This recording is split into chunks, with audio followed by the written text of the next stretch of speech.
வணக்கம்ப்பா.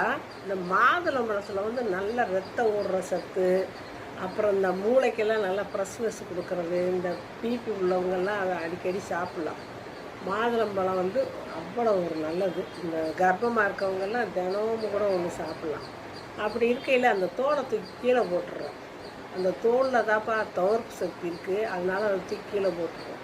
இதை அந்த தோலை இந்த சுகர் பிரச்சனை உள்ளவங்க, அப்புறம் இந்த மாதவிடாய் பிரச்சனை அதிக போகுதில்ல, அவங்கெல்லாம் என்ன செய்யலாம், அந்த தோல் ஒரு பாதி அளவு எடுத்து புடிசாக கட் பண்ணி மிக்சியில் போட்டு கொஞ்சம் தண்ணியை ஊற்றி அரைச்சிடணும். சட்னி அரைச்சாப்புல அரைச்சிட்டு ஒரு 50 கிராம் தண்ணி, 50 மில்லி தண்ணியை ஊற்றி நல்லா கரைச்சி அதை வடித்து அதை காலையில் வெறும் வயிற்றில் குடிச்சிட்டு வரணும். இப்படியே குடிச்சிட்டு வந்தோம்னா நம்மளுக்கு துவர்ப்பு சக்தியும் உடம்புக்கு கிடைக்குது. துவர்ப்பு சக்தியே சேர்க்கறதில்ல, அதனால் பல பிரச்சனைலாம் வருது. துவர்ப்பு கசப்பு ரெண்டுமே சேர்க்கணும்.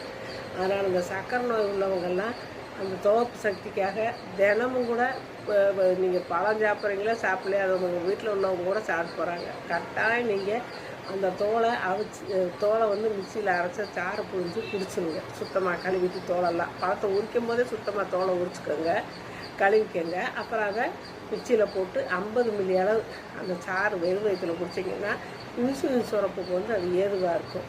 அது மாதிரி இந்த மாதவிடாய் அதிகமாக போதுன்றவங்களாம் அடிக்கடி இந்த மாதுளம்பழத்தோல் அதை அரைச்சி புழிஞ்சு அந்த சாறை குடிக்கலாம். அதனால் மாதுளம்பழத்தோலை வேஸ்ட் ஆகிக்கிறாங்க. அதுக்கு மீறி அது காஞ்சி போச்சுன்னா கூட நிழல் காய்ச்சலோ வெயில் காய்ச்சலோ காய வச்சு அதை இடித்து பொடி பண்ணி வச்சுக்கிட்டு ஒரு ஸ்பூன் எடுத்து கொதிக்க வச்சு கூட நம்ம சாராக கூட குடிச்சிக்கலாம். ஃப்ரெஷ்ஷாக குடிக்கும் போது உங்களுக்கு ரொம்ப துவர்ப்பு சக்தி நல்லா கிடைக்குதுப்பா.